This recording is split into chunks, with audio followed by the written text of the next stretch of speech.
Assalamualaikum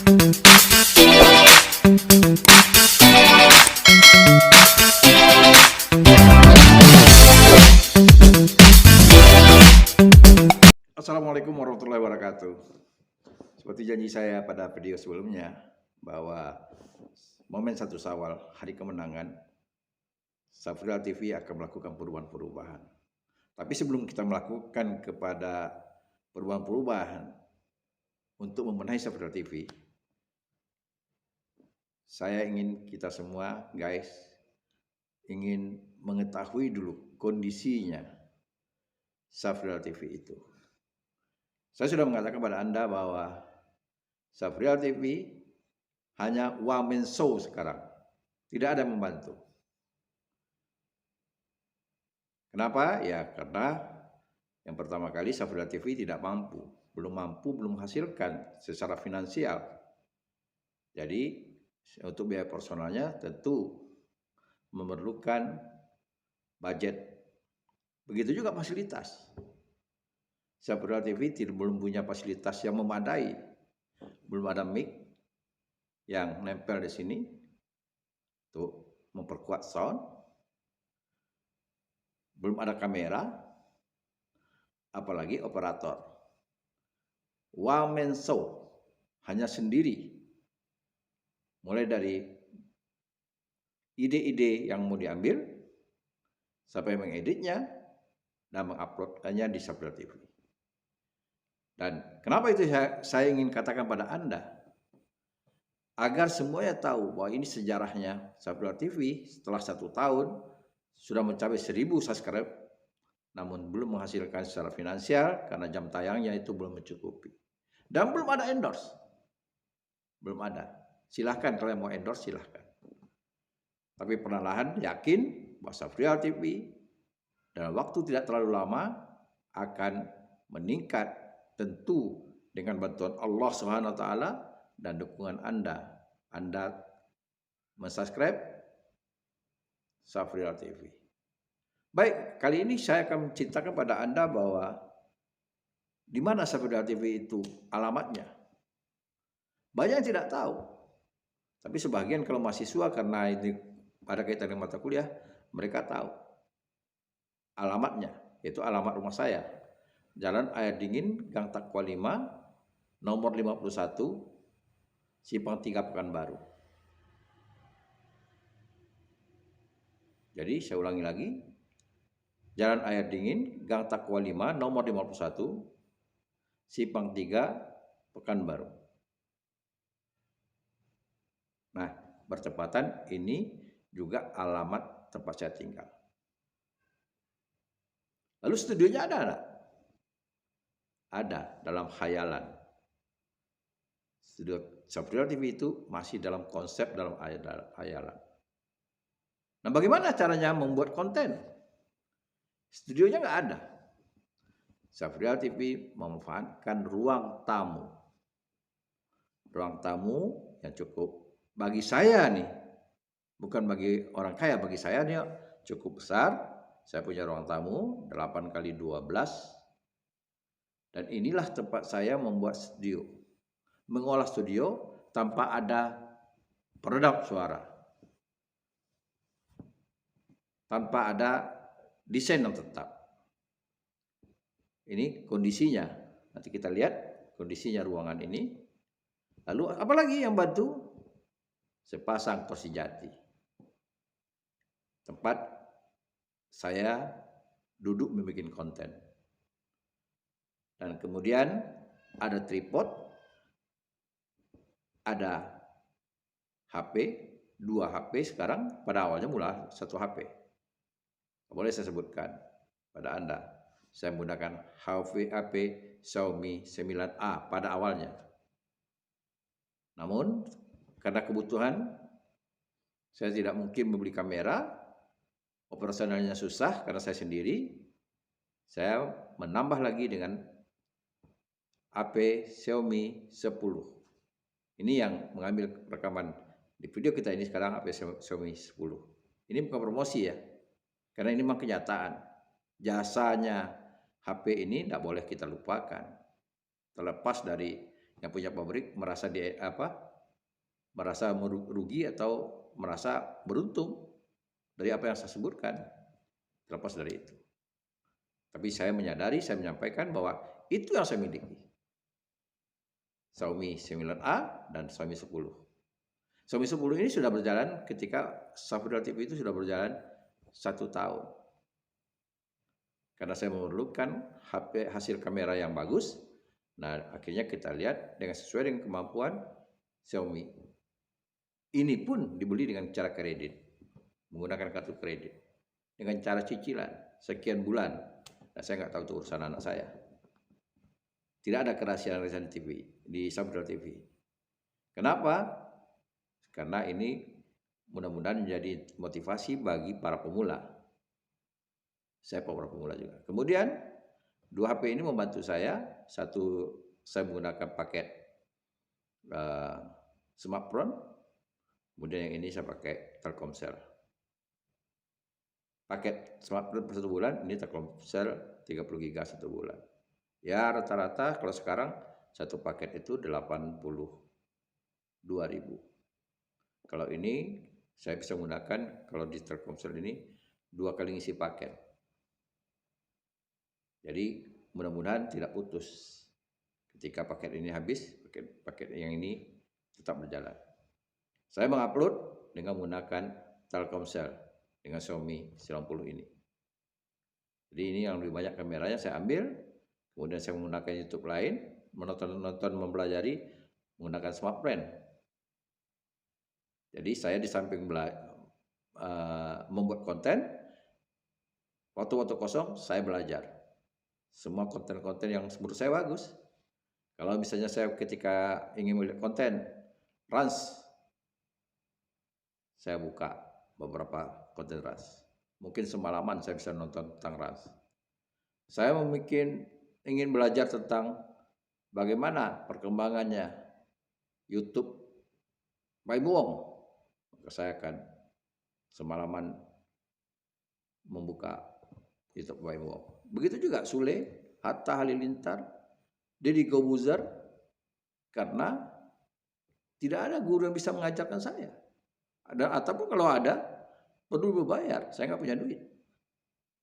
Dan kemudian, jika pun ada, saya juga nggak punya waktu.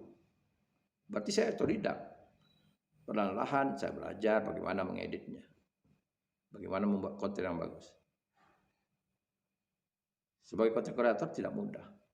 Tapi perlu kecerdasan, perlu wawasan, perlu mengetahui momen-momen yang bagus. Itu yang saya lakukan. Nah, oleh karena itulah perenungan yang cukup lama, mau dikemanakan YouTube ini? Apakah mau berhenti sedemikian rupa? Kalau mau berhenti, berarti saya mengatakan kepada mahasiswa saya bahwa Anda jangan main YouTube. Contohnya saya orang yang gagal. Berarti saya tidak jadi contoh bagi mahasiswa saya dalam media sosial. Saya ingin mereka jadi contoh. Saya ingin mereka membuktikan, melihat saya berhasil dalam YouTube ini. Meskipun secara finansial YouTube ini belum menghasilkan saya. Tapi paling tidak mereka ikuti perkembangan ini. Dan ciri khas saya pakai peci di YouTube, saya pakai batik. Saya buka rahasianya, peci ini memang keseharian saya pakai peci, tapi bukan berarti saya ini orang yang alim. Ini mengontrol diri saja, karena saya ini orangnya jahat. Saya pakai batik, kemudian saya suka batik sebagai promosi ciri khas pakaian Indonesia. Kebetulan ini batik yang saya pakai hari ini, batik seragam kantor, seragam dosen bahasa Indonesia. Mahasiswa saya dengan teman-teman tahu bahwa ini yang saya pakai ini adalah batik yang kita beli bersama-sama untuk keseragaman para dosen. Oke guys, kita lanjut. Jadi hari ini saya akan buka studio Safrudal TV, yaitu studio ruang tamu. Dan di mana-mana pojok-pojok yang tempat saya membuat konten, dan itu bisa dilihat di konten-konten Safrudal TV. Kalau saya membuat video atau di tas juga, sudut-sudut yang tempat saya populer. Mari kita ikuti. Oke guys, ini ruang tamu saya yang saya katakan tadi, sepasang kursi jati yang jadi sahabat saya, tempat saya duduk. Sudah tua, sudah reot. Biasanya di kursi panjang ini atau salah satu dari kursi yang 3 ini yang saya pilih. Nih. Dan saya katakan reot, kakinya udah mau patah. Kakinya ini udah mau patah. Jadi kalau saya lihat, kita geser kakinya ini, nah ini goyang nih. Jadi kalau salah-salah mengangkat bisa patah. Nah, jadi ini, dan meja inilah yang saya pindah-pindahkan. Saya pindah-pindahkan. Mungkin yang kursi yang kecil atau yang panjang. Posisinya saya pindah-pindahkan. Posisi yang sering saya pindahkan itu, pasangan ini, yaitu di pojok. Di sini. Biasanya di sini. Dekat jendela. Jadi Anda ketika melihat konten saya di pinggir, maka kursi yang saya pajangan ini berpindah dia ke sini. Itu kalau kontennya duduk. Tapi kalau kontennya berdiri, saya bisa mengambil kontennya di sini. Di pojok ini, Anda bisa melihat gorden warna silver. Atau di pojok sini. Ini kalau bagian yang di daerah jendela yang besar ini. Nah, di pojok ini. Nah, ini pojok bagian depan. Atau di sini jendela yang kecil. Dekat keramik ini. Juga sama sisi kiri dan sisi kanan. Nah, jika siang hari saya mau melihat tahap pencahayaan, nah bisa saja di pojok ini atau di pojok ini. Nah, bukan tidak mungkin Anda bisa melihat bahwa saya mengambilnya dengan latar belakang atau backgroundnya pintu. Jadi kalau ada warna di tas atau di mana studionya, saya ambil warna oranye di pintu ini. Atau di jendela. Pintunya ada 2, ada pintu kembar, ada pintu besar yang bisa masuk mobil di sini. Ini lokasi-lokasi yang saya bisa mengambil yang backgroundnya jendela atau pintu. Dan tidak jarang juga saya mengambil dengan backgroundnya tetap di sini posisinya, yaitu di dinding. Anda perhatikan ada tombol listrik itu di atas. Atau di dinding sini. Perhatikan di sini. Atau dengan latar belakang di sini. Ini guys, ruang tamunya fungsi juga untuk gudang. Kebetulan lagi membangun di sini contohnya. Dan bisa jadi saya mengambil di sini dengan latar belakang itu ada gambar kuda, kurang nampak, masih ada pudar. Kalau Anda lihat konten-konten saya di sini. Nah, ini daerah-daerah yang saya ambilkan. Dan ada lagi background yang selalu juga saya ambil di video-video saya, apa tuh TikTok, snap video. Dan itu cucu saya tuh Aira lagi bangun, baru bangun tuh baru bangun Aira. Nah, di sini nih. Karena saya punya lantai 2 rumah, yang di lantai 2 nampak. Nih, ini cucu saya lagi bangun nih. Aira, sini yang. Sini. Nah, ini Aira. Yang jadi Aira 2020. Ntar lagi mau punya adik, insyaallah tanggal 13. Nah, lagi bangun subuh nih, belum mandi. Mau lihat Aira nih. Apa nak? Apa cucu? Mau apa? Hah? Mau minum? Iya, mau apa? Iya, ini. Yang mana? Ini. Oh, mau teh. Iya, mau teh kotak. Iya, mudah-mudahan nih di endorse. Airan suka minum teh kotak. Nah, ini kalau saya mengambil kontennya Aira nih. Jadi studionya sudah terbuka. Nah, bagaimana dia berjalan, bagaimana dia. Tapi sekarang Aira sudah paham. Iya, sudah paham dengan konten. Ya. Nah, kemudian kalau Anda ingin tahu juga wilayah yang saya favorit, saya membuat konten snack video di sini. Bahagiannya studio. Di tangga mau turun ke musala saya. Ini tangga favorit nih. Ini jadi kalau Anda melihat di snack video, saya mengambil video tuh dalam posisi duduk di sini nih. Ya. Airah. Jadi saya duduk di sini. Ini lokasi. Jadi posisi tangga ini, saya duduk di sini. Jadi kalau Anda lihat posisinya di sini atau saya pindah kemari. Ya. Mana ini? Tuh. Iya. Iya. Sebentar. Nah, tahu di sini.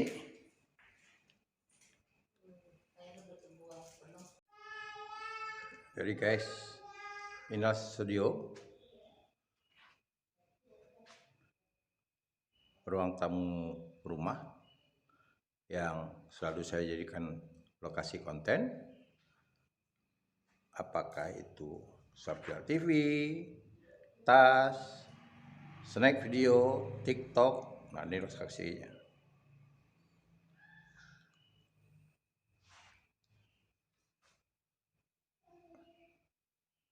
Jadi pencahayaan saya gunakan pencahayaan ruangan saja. Ya, pencahayaan ruangan saja.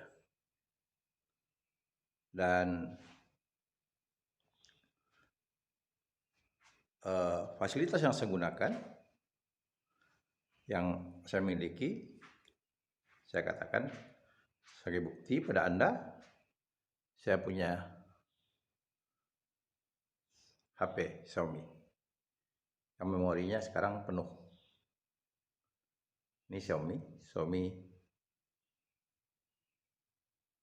ya. Kemudian yang lagi saya pakai sekarang Xiaomi 10. Kemudian saya punya tripod. Kebetulan tripod udah lama saya miliki. Tripod ini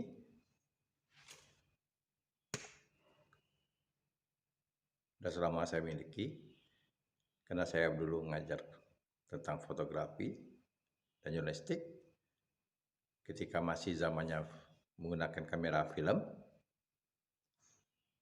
Ini yang saya manfaatkan untuk tripodnya. Baik, itu yang jadi persoalan kita sekarang. Jadi persoalan bukan kita, menjadi persoalan Subviral TV, pembenahannya.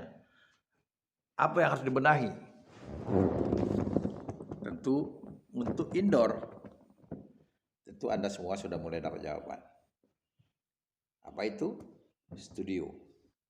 Nah, apakah Subviral TV akan membuat studio? Ya, kita lihat kemampuannya. Kita ikuti dulu perubahan-perubahan yang dilakukan oleh Subviral TV. Lalu kalau membuat studio, di mana letaknya? Bagaimana pula fasilitasnya? Pasti itu penasaran Anda. Ya, tentu tidak mungkin kalau kita tidak menggunakan studio yang redap suara. Tadi Anda tahu bahwa saya diganggu oleh Aira, saya diganggu dengan pekerjaan-pekerjaan. Nah, seharusnya itu semua dapat dihindari kalau kita menggunakan studio. Jadi, sekali lagi, Anda boleh menduga apakah Subviral TV itu akan membangun studio dalam waktu dekat ini? Saya katakan 30 hari. Ya, 30 hari ke depan banyak perubahan-perubahan yang dibuat oleh Subviral TV.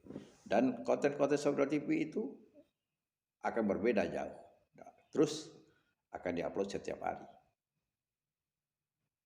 Mulai dari subuh, saya akan mengupload konten-konten yang berkaitan dengan Subviral TV dan rahasia dapur dari Subviral TV. Apa saja yang dilakukannya, program apa saja. Dan mudah-mudahan secara perlahan-lahan Anda dapat mengikuti Sabda TV. Dan bukti Anda mengikuti Sabda TV, coba diingat-ingat. Apakah Anda sudah mensupportnya dengan membantu subscribe dan men-share konten-konten Sabda TV ini di IG Anda atau di pertemanan Anda.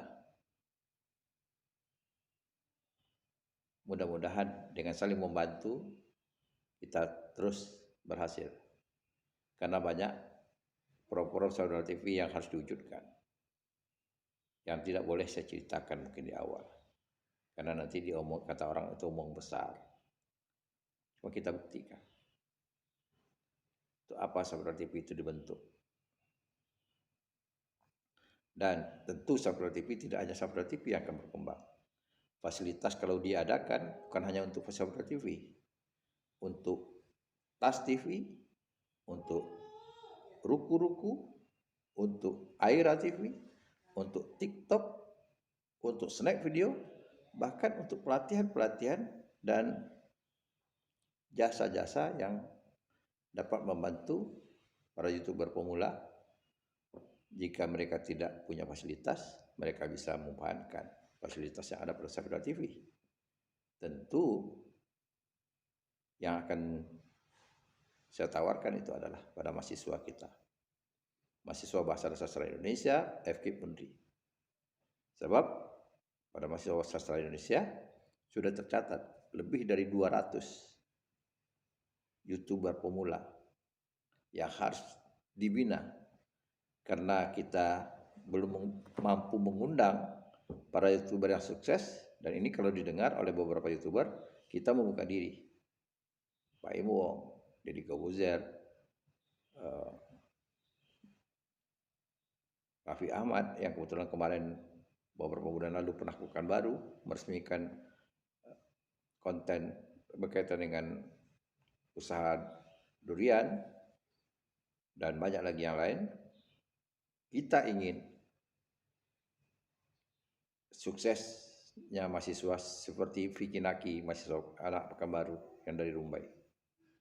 Dan saya mengikuti konten-konten Vicky Naki. Baik, itu saja konten kita kali ini dalam rangka perubahan yang akan dilakukan oleh Sabda TV. Ikuti terus apa perubahan-perubahan itu, dan jangan lupa Anda mengingatkan pada teman Anda, pada sahabat Anda, subscribe dan share semua program yang ada pada Sabda TV. Mudah-mudahan bermanfaat. Dan kita terima kritik dan saran. Kalau ada video-video yang tidak bermanfaat, Anda boleh komen. Boleh komen. Wabillahi taufiq wal hidayah. Assalamualaikum warahmatullahi wabarakatuh. Kita jumpa lagi di konten berikutnya menuju perubahan yang terjadi di Sabda TV.